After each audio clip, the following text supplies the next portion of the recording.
Hello everyone, ये आज के दिन का पहला वीडियो है। अगर आपने आज से पहले इस चैनल को कभी नहीं देखा है तो मैं बोलूँगा यार सब्सक्राइब करो और बेल नोटिफिकेशन ज़रूर से प्रेस कर लेना, क्योंकि इसी तरह का अमेजिंग कंटेंट आपको इस वीडियो पे मिलते रहेगा।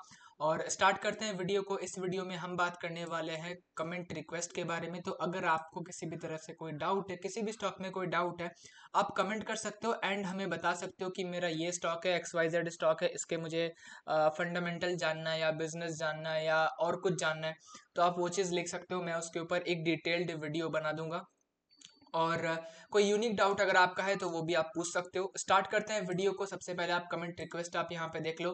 इन्होंने पूछा है कि बिरला केबल का क्या लगता है, भाव सही है या नहीं, और अभी करेक्शन का वेट करें। यहाँ पे शायद गलती से क्रिएशन हो गया होगा करेक्शन का, बट जो भी है मेरे हिसाब से इन्होंने करेक्शन ही लिखा होगा यहाँ पे। क्या अभी वेट करें करेक्शन का, इन्होंने पूछा हुआ है। तो स्टार्ट करते हैं वीडियो को। सबसे पहले बात करने वाले हैं ऑब्वियसली बिरला केबल के बारे में। पहली बात, आप यहाँ पे इसका मार्केट कैप देख लो। 1200 करोड़ का मार्केट कैप है। बहुत risky company, small cap company, बहुत रिस्की कंपनी, तो ये चीज़ आपको भूलना बिल्कुल नहीं है। दूसरी बात, मैं कोई रिकमेंडेशन इस वीडियो में नहीं दे रहा हूँ। किसी भी तरह का कोई रिकमेंडेशन, कॉल, टिप मैं इस वीडियो में नहीं प्रोवाइड कर रहा हूँ। सिर्फ सिर्फ और सिर्फ ये जो वीडियो है वो एजुकेशनल पर्पज से है। स्टार्ट करते हैं। सबसे पहले एक बिजनेस का ओवरव्यू लेते हैं कि आखिर ये कंपनी करती क्या है।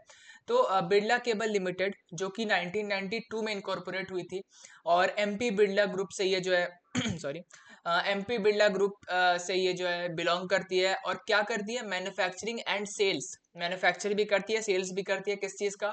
All type of optical cables, ठीक है, optical fibre cables, copper telecommunication cables, structured copper cables, speciality cables and allied accessories. मतलब ये all type of optical fibre cable जो होते हैं या फिर टेलीकम्युनिकेशन केबल जो होते हैं कॉपर के, या इसी तरह से जो एलाइड एक्सेसरीज होते हैं, कुछ स्पेशलिटी केबल जो होते हैं, कंपनी उसमें काम करती है। प्रोडक्ट पोर्टफोलियो के बारे में हमने बात कर ही लिया है। जो मैंने नाम बताया वही चीज़ यहाँ पे लिखा हुआ है, ठीक है, फिर से आप रीड कर लेना। रेवेन्यू स्प्लिट आप यहाँ पे देख सकते हो। ऑप्टिकल फाइबर केबल से 48% का रेवेन्यू आता है, और कॉपर स्ट्रक्चर्ड केबल से 49% का रेवेन्यू आता है। बस बात खत्म। जो बाकी का 3% बचा वो आप इन सब में डिवाइड कर दो, स्पेशलिटी केबल में एंड अलाइड एक्सेसरीज में। मतलब इस कंपनी का दो ही मेन प्रोडक्ट है, दो प्रोडक्ट मेन है। पहला ऑप्टिकल फाइबर केबल, जिससे आधा रेवेन्यू आता है, समझ लो आधा रेवेन्यू आता है, एंड आधा रेवेन्यू कॉपर स्ट्रक्चर्ड केबल से आता है। बाकी अदर्स को आप 3% रख लो, ठीक है। ज्योग्राफी वाइज अगर रेवेन्यू स्प्लिट के बारे में बात करें, डोमेस्टिक 61% है, एक्सपोर्ट सेल्स जो है वो 39% है। मतलब कंपनी अच्छा खासा एक्सपोर्ट से भी मतलब रेवेन्यू जनरेट करती है। 39-40% इज नॉट बैड। एक्सपोर्ट से भी कंपनी का अच्छा रेवेन्यू आता है। डोमेस्टिक में ज़्यादा रेवेन्यू आता है 61% का। क्लाइंट बेस के बारे में बात करें तो यहाँ पे देख सकते हो रेप्यूटेड क्लाइंट बेस है। भारत संचार निगम लिमिटेड, जिसको हम प्यार से BSNL कहते हैं। महानगर MTNL, महानगर टेलीफोन निगम लिमिटेड, ठीक है। इंडियन रेलवेज नाम आपको पता होगा।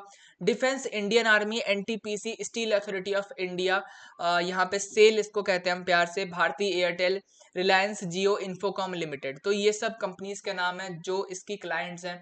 तो अच्छी क्लाइंट बेस है। और मेनली जो है अगर आप देखोगे कम्युनिकेशन केबल्स की क्लाइंट्स आपको दिख रहे होंगे, एंड ऑप्टिकल फाइबर केबल्स के भी क्लाइंट आपको दिख रहे होंगे। कम्युनिकेशन क्लाइंट्स कौन से हैं? वही जो सिम वाले हैं, जैसे BSNL, MTNL, ये सब कुछ, भारतीय एयरटेल और जियो, ये सब कुछ। आगे मैन्युफैक्चरिंग फैसिलिटी के बारे में बात करें तो यहाँ पे देख सकते हो इनका एक मैन्युफैक्चरिंग फैसिलिटी है मध्य प्रदेश में, जिसका टोटल कैपेसिटी है 60 लाख फाइबर किलोमीटर।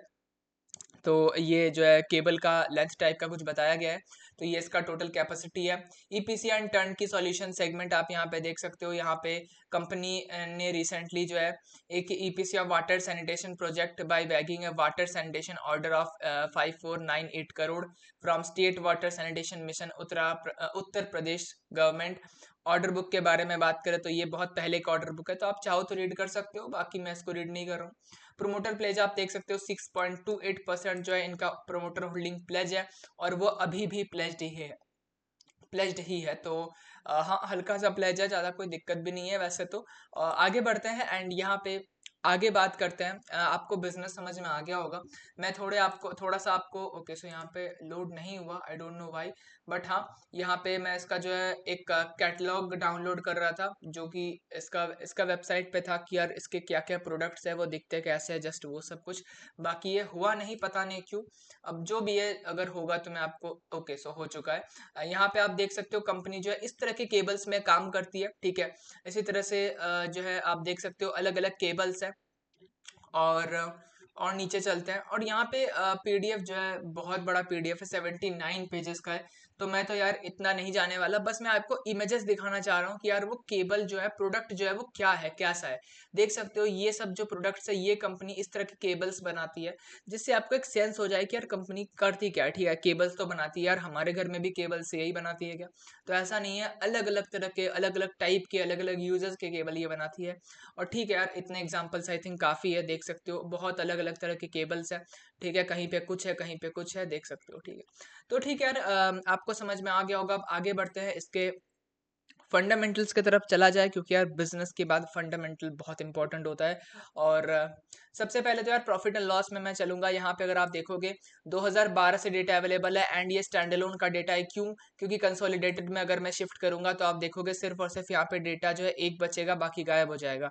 देख सकते हो यहाँ पे सिर्फ मार्च 23 का डेटा बचा हुआ है, सब जगह पे वही है, जहां आप देख लो सब पे जो है सिर्फ और सिर्फ एक डेटा अवेलेबल है। ये तो खैर क्वार्टर है, तो इसीलिए मैंने जो है यहाँ पे कंसोलिडेटेड में नहीं रखा हुआ है, स्टैंडअलोन में ही रखा हुआ है।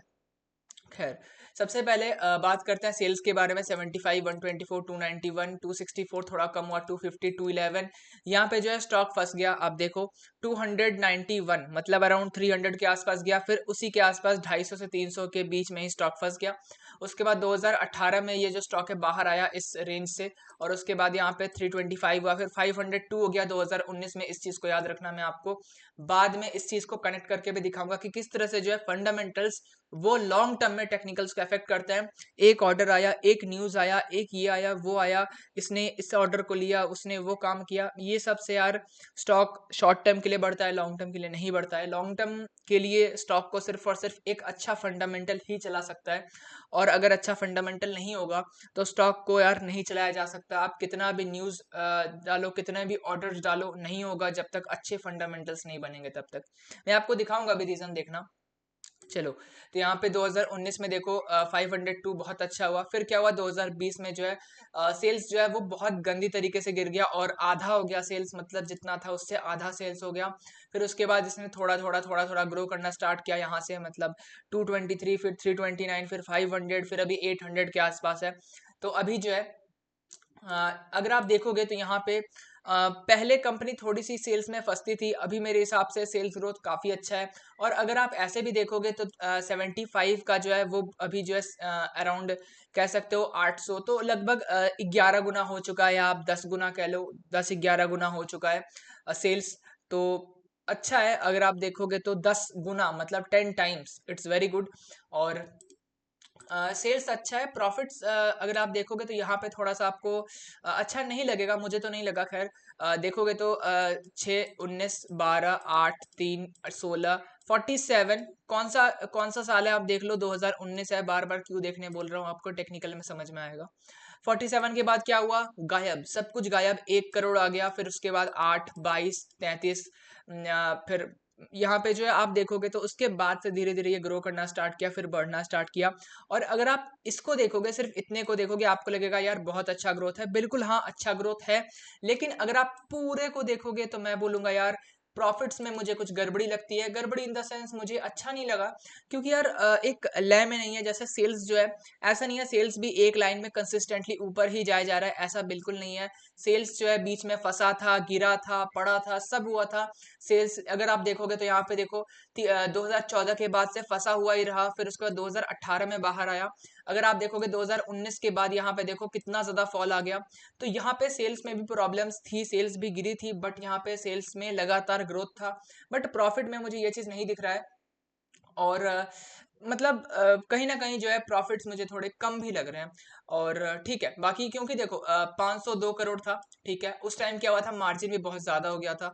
इसी वजह से क्या हुआ, नेट प्रॉफिट जो है बहुत ऊपर चला गया था। और अभी जो है इसी वजह से अभी भी 47 तक ये नहीं पहुंचा है। खैर, अब यहाँ पे आ जाते हैं थोड़े परसेंटेजेस पे। तो यहाँ पे अगर आप देखोगे सबसे पहले तो सेल्स ग्रोथ के बारे में बात करते हैं।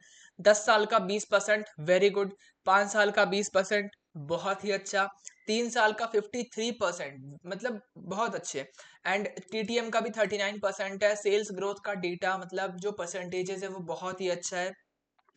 और ठीक है, ऐसा मतलब इसका मतलब ये नहीं कि कंपनी लगातार कंसिस्टेंटली ऊपर जा रही है, कंपनी ऊपर नीचे कर रही है, बट एट द एंड मैं आपसे कहता हूँ कि जरूरी नहीं है कंपनी कंसिस्टेंट रहे। कंसिस्टेंट रहती है तो स्टॉक प्राइस में ज्यादा वॉलेटिलिटी नहीं होता है, क्योंकि कंसिस्टेंट है, धीरे धीरे इंक्रीज हो रही है तो कोई दिक्कत नहीं है। लेकिन अगर कंपनी इनकंसिस्टेंट है तो स्टॉक प्राइस में वॉलेटिलिटी आएगा, लेकिन इनकंसिस्टेंट होने के साथ अगर एट द एंड ग्रोथ आ रहा है तो वो जो है आपको ग्रोथ ही दिखेगा, और वोलेटिलिटी होने के बावजूद जो है स्टॉक प्राइस ऊपर ही जाएगा, क्योंकि एट द एंड आप क्या कर रहे हो ये मायने रखता है ना।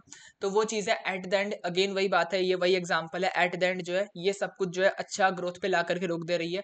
तो जहां पे अच्छा ग्रोथ है वहां पे तो यार ऑब्वियसली परसेंटेजेस अच्छे होंगे एंड आगे सब कुछ भी अच्छा होगा। देखना आपको मैं दिखाऊंगा प्रॉफिट्स के नंबर यहाँ पे आपको अच्छे लग रहे होंगे, बट अगेन मैं कहूंगा कि यहाँ पे मुझे कुछ खास अच्छे नहीं लगे। हाँ ठीक है, यहाँ पे अगर आप देखोगे इंक्रीज हो रहा है लगातार और अच्छी बात है, बट हाँ ओवरऑल अगर मैं बताऊं तो मुझे कुछ खास नहीं लगा। बाकी देखते हैं आगे का परफॉर्मेंस अच्छा होगा तो अच्छी बात है, बट अगर फिर से ऐसा फंसा हुआ रहेगा कि 19 के बाद तो यार फंसा ही रह गया, मतलब एकदम 12 9 8 3 घटता ही रहा, तो ये चीज थोड़ा सा अच्छा नहीं लगा। खैर, आरओई की बात करें तो मुझे यहाँ पे आरओई भी थोड़ा सा कम लगा। 10 साल का 13%, 5 साल का भी 13% है, 3 साल का 12% है, लास्ट ईयर का 16% है। 16% फिर भी ठीक है, बट 13% 12% मुझे ज्यादा अच्छा नहीं लगा। इनफैक्ट मुझे अच्छा ही नहीं लगा, this ROE is not good. But हाँ 16% भी मैं ये नहीं कह रहा कि बहुत अच्छा आरओई है, बिल्कुल नहीं, 16% अच्छा आरओई नहीं है, लेकिन फिर भी इट्स डिसेंट, मतलब मैं कह सकता हूँ 16% को मैं आरओई कह सकता हूँ, आप समझ रहे हो ना। बट हाँ मैं 12-13% मुझे कुछ अच्छा नहीं लगता है, 16% इज ओके। अब अगेन वही बात है कि इतना ग्रोथ क्या सस्टेन करेगा, तो देखते हैं आगे क्या होता है। बाकी अगर आरओई इंक्रीज होगा तो ग्रोथ और अच्छे से कंसिस्टेंट रहेगा, सस्टेन करेगा। अगर आरओई 16% 15% रहा तो मेरे हिसाब से कंपनी को आगे थोड़ी प्रॉब्लम्स आ सकती है। कैसी प्रॉब्लम्स हो सकती है, तो देखो कंपनी ग्रोथ करेगी उसमें दिक्कत नहीं है, बट हाँ कंपनी जो है थोड़ा कंसिस्टेंट कम हो जाएगी, जैसे कि यहाँ पे हुआ था 291 के बाद लगातार ये जो है 3-4 साल ये एक ही जगह पे रुक गई थी, उसके बाद फिर ग्रो करना स्टार्ट किया, फिर उसके बाद यहाँ पे सडन ड्रॉप आ गया, बहुत मतलब आधा हो गया रेवेन्यू। तो इस तरह के और भी कुछ अलग अलग तरह के प्रॉब्लम्स हो सकते हैं, और इस वजह से स्टॉक प्राइस में वोलेटिलिटी भी आ सकता है। कैसा वोलेटिलिटी बताऊंगा, थोड़ा वेट कर लो बस। तो ओवरऑल मैं कहूंगा सेल्स ग्रोथ अच्छा लगा, प्रॉफिट ग्रोथ कुछ खास नहीं लगा, आरओई भी अच्छा उतना नहीं लगा, बट हाँ आरओई फिर भी ठीक है, प्रॉफिट ग्रोथ और ROE okay okay, sales growth is very good. और बैलेंस शीट के बारे में बात करें तो रिजर्व्स कंपनी के देख सकते हो लगातार इंक्रीज हो रहे हैं, वेरी गुड। बोरिंग्स भी लगातार इंक्रीज हो रही है, इसमें कोई दिक्कत नहीं है, अगर कंपनी बोरिंग्स को मेंटेन करके चले तो कोई दिक्कत नहीं है। बाकी बोरिंग्स तो है कंपनी के पास 129 करोड़, रिजर्व्स के हिसाब से ठीक ठाक ही बोरिंग्स है। डिस्ट्रीब्यूटेड है, आधा आधा किया हुआ है, 64 करोड़ जो है वो यहाँ पे लॉन्ग टर्म पे है, 64 करोड़ शॉर्ट टर्म पे है, तो डिवाइड किया हुआ है, कोई दिक्कत नहीं है मेरे हिसाब से, बोरिंग्स बिल्कुल परफेक्ट है। एंड CWIP 2-3 करोड़ का चलता है। अगर मैं यहाँ पे इन्वेस्टर्स पे चलूँ तो यहाँ पे जो है आपको प्रमोटर्स में 66% का होल्डिंग देखने मिल जाएगा, विच इज गुड, अच्छा होल्डिंग है 66%, और कंसिस्टेंट भी है, तो ये भी अच्छी बात है। यहाँ पे आपको कोई भी FIIs और DIs देखने नहीं मिलेंगे। पब्लिक यहाँ पे 33% है, जिसमें से अराउंड 2% जो है यहाँ पे investor education and protection fund authority है, तो यहाँ पे जो है 1.84 मतलब 2% ही आप पकड़ लो, तो 32 से 2 माइनस करोगे 31, मतलब लगभग आप लगा लो कि 31% जो है वो रिटेल इन्वेस्टर है। थोड़ा ज़्यादा लगता है मुझे, 31% थोड़ा ज़्यादा लगता है, लेकिन हाँ फिर भी ठीक है, क्योंकि यहाँ पे FIIs और DIs नहीं है। अगर यहाँ पे FIIs और DIs आते हैं तो रिटेल इन्वेस्टर का होल्डिंग जो है वो FIIs और DIs के पास जाएगा, प्रोमोटर का नहीं आएगा मेरे हिसाब से। क्यों? क्योंकि देखो प्रोमोटर कुछ नहीं बेच रहे हैं, अगर प्रोमोटर लगातार बेचते हैं खरीदते हैं बेचते हैं खरीदते हैं, तो ये प्रोबेबिलिटी होती है या चांसेस होते हैं कि प्रोमोटर बेच दे FIIs एंड DIs को। लेकिन जब प्रोमोटर कांस्टेंट होता है एक ही नंबर पे, तब पब्लिक का शेयर होल्डिंग FIIs DIs की तरफ, मतलब weak hand to strong hand जाने का प्रोबेबिलिटी ज्यादा होता है, विच इज गुड। और ओवरऑल मुझे शेयर होल्डिंग पैटर्न भी अच्छा लगा। और अगर मैं टेक्निकल्स पे जाऊं तो सबसे पहले मैं कुछ भी बात करने से पहले कुछ समझाऊंगा आपको। वैसे तो यार देखो, सीधी बात, एट द एंड अगर आपको वीडियो एंड करना है, आपको वीडियो बंद करना है, कर सकते हो, क्योंकि टेक्निकल्स के बारे में कुछ बात नहीं करना है। और बात करूंगा वैसे, लेकिन हाँ, मैं यहाँ पे जो है स्टॉक ऑल टाइम हाई पे है, तो यहाँ पे ऑब्वियसली इनका जो सवाल था कि यहाँ पे करेक्शन का वेट करना चाहिए क्या, तो मैं तो बिल्कुल वेट करूंगा करेक्शन का। और अगर करेक्शन नहीं आएगा तो मैं यहाँ पे जाऊंगा भी नहीं, सीधी बात है। क्योंकि यार अगेन, ऐसे ही फंडामेंटल्स के आपको बहुत सारे स्टॉक्स मिल जाएंगे, बट ज़रूरत क्या है, ज़रूरत है उनको खोजने की और तलाशने की। बाकी यहाँ पे इतने हाई पे खरीद करके मुझे कोई सेंस नहीं लगता है। ऑब्वियसली स्टॉक अच्छा है, नंबर्स अच्छे हैं, और हाँ कुछ प्रॉब्लम्स है, जैसे यहाँ पे मैं आपको बता देता हूँ कभी और। जैसे मैं सोच रहा हूँ इसके ऊपर थोड़ा डिटेल में जाने का बाद में, अभी थोड़ा टाइम है, सोच रहा हूँ 1-2 महीने बाद थोड़ा डिटेल में इस चीज़ को बनाऊंगा वीडियो वाइज, थोड़ा एक प्लेलिस्ट करके। बट हाँ, फिलहाल के लिए अगर आप देखोगे तो यहाँ पे आप कैश फ्लो में देखो, कैश फ्रॉम ऑपरेशंस में मुझे थोड़ा प्रॉब्लम लग रहा है, क्योंकि यहाँ पे कैश फ्रॉम ऑपरेशन नेगेटिव है। Operating activity, cash from operating activity यहाँ पे नेगेटिव है। और कभी पॉजिटिव होता है तो बहुत कम पॉजिटिव होता है, नेगेटिव होता है तो नेगेटिव होता है। 2019-20 में फिर भी ठीक हुआ था, और यहाँ पे 16-17 में फिर भी ठीक हुआ था। बाकी सब जगह पे मुझे कुछ ज़्यादा अच्छा नहीं लगा, तो इसी वजह से यहाँ पे थोड़ा सा प्रॉब्लम भी लगता है मुझे। बट हाँ, ग्रोथ है तो अच्छा है, ग्रोथ है तो जब तक ग्रोथ है चलेगा, जिस दिन ग्रोथ जाएगा स्टॉक भी जाएगा। कैसे जाएगा, एक एग्जांपल है, इसी मतलब मैं दूसरे स्टॉक में आपको नहीं ले जा रहा हूँ, मैं इसी स्टॉक में आपको बता रहा हूँ एग्जांपल। अब हाँ, अगेन ये जो है अब एक टेक्निकल व्यू है कि किस तरह से जो है काम करते हैं स्टॉक्स, किस तरह से जो है एक्ट करते हैं अकॉर्डिंग टू फंडामेंटल, वो चीज़ मैं आपको दिखा रहा हूँ। तो देखो, वीडियो तो ऐसे तो खत्म हो चुका है क्योंकि एनालिसिस पूरा हो चुका है। बट हाँ, ये जो है थ्योरी पर्पस है, जिनको सीखना है वो जो है वीडियो में आगे बने रहें। और क्या चीज़ें मैं आपको दिखाता हूँ। देखो, स्टॉक लगातार ऊपर जा रहा है, कोई दिक्कत नहीं है, ऑल टाइम हाई पे है, लगातार जो है सर्किट पे सर्किट है। सर्किट जो है कि नहीं पता नहीं, आप देख लेना। बाकी हाँ, स्टॉक जो है बहुत ऊपर जा रहा है, और गैप अप के साथ एकदम ग्रीन कैंडल बना रहा है, और आज भी लगभग 5% के आसपास ऊपर गया हुआ है। अब आप यहाँ देखो, ये क्या चीज़ है, कौन सा चीज़, ये देख सकते हो। यहाँ पे अगर आप देखोगे, स्टॉक जो है बढ़ रहा था, यहाँ तक चला गया था, और उसके बाद करेक्शन आ गया। कितना करेक्शन आया, मैं थोड़ा आपको जूम करके और मेजर करके बताऊंगा तो आपको समझ में आएगा। स्टॉक जो है यहाँ से यहाँ तक गिर गया, इनफैक्ट 89% करेक्शन किसी स्टॉक में। 89% करेक्शन मतलब लगभग 90% स्टॉक जा चुका है। क्यों जा चुका है? क्योंकि यहाँ पे आप देखो क्या हुआ था 2019 में। ये कब का टाइम है, आप टाइम भी देखो, मैं आपको टाइम भी दिखाता हूँ। ये देखो, टाइम जो है हाई बना था 2018 में, उसके बाद ये जो फॉल आया ये कब आया, 2020 में मार्च के बाद ये जो है रुक गया, और 2018 नवंबर 2018 से फॉल आना स्टार्ट हुआ, और वो रुका कम से कम 2019 के लास्ट में, या फिर 2020 के फर्स्ट में आप कह सकते हो। अगर आप यहाँ पे देखोगे फंडामेंटल में क्या हुआ था, मैंने आपको पहले भी बताया था वीडियो में, 2019 के बाद 2020 में जो है बहुत ज़्यादा सेल्स और प्रॉफिट गिर गया। इसकी वजह से क्या हुआ, आप देखो, सेल्स गया तो क्या हुआ, स्टॉक प्राइस जो है करेक्ट कर गया। मार्च 2019 के बाद से देखो स्टॉक प्राइस जो है और भी गिरना स्टार्ट हो गया। इनफैक्ट थोड़ा उससे पहले भी गिर रहा था, बट हाँ, उसके बाद से जो है और रिजल्ट्स खराब होने लगे, चीज़ें और जब समझ में आने लगी तो स्टॉक जो है और गिरने लगा। और उसके बाद जो है यहाँ पे जैसे ही ये जो है संभलने लगा स्टॉक, जैसे ये जो स्टॉक है वो इसके बाद से मार्च 2020 के बाद से जैसे स्टॉक धीरे धीरे ग्रो करने लगा, संभलने लगा, फिर से जो है अच्छा ग्रोथ दिखाने लगा, सेल्स ग्रोथ अच्छा होने लगा, वैसे ही स्टॉक जो है फिर से ऊपर को चलने लगा। जैसे ही देख सकते हो ये जो स्टॉक है थोड़ा सा रुका, उसके बाद क्या हुआ, जो स्टॉक है वो आराम से अपने ऊपर जैसे जा रहा था नॉर्मल जाने लगा। और जैसे ही स्टॉक में अच्छा भी ग्रोथ है, जैसे अभी जो है फिलहाल बहुत अच्छा ग्रोथ है, तो देख सकते हो स्टॉक भी बहुत भाग रहा है। तो यहाँ पे वही चीज़ है, सिंपल है कि यहाँ पे अगर आप देखोगे भी तो यहाँ पे देख सकते हो जो स्टॉक है ऑल टाइम हाई पहुंचने के पहले भी बहुत जल्दी जल्दी भागता था। यहाँ पे देखो अपर सर्किट्स कुछ लगे हुए हैं, यहाँ पे भी कुछ अपर सर्किट्स लगे हुए हैं, यहाँ पर भी कुछ देख सकते हो कितने मतलब गैप अप जो अभी हो रहा है वो चीज़ हो रहा है, यहाँ पे भी आप देख सकते हो।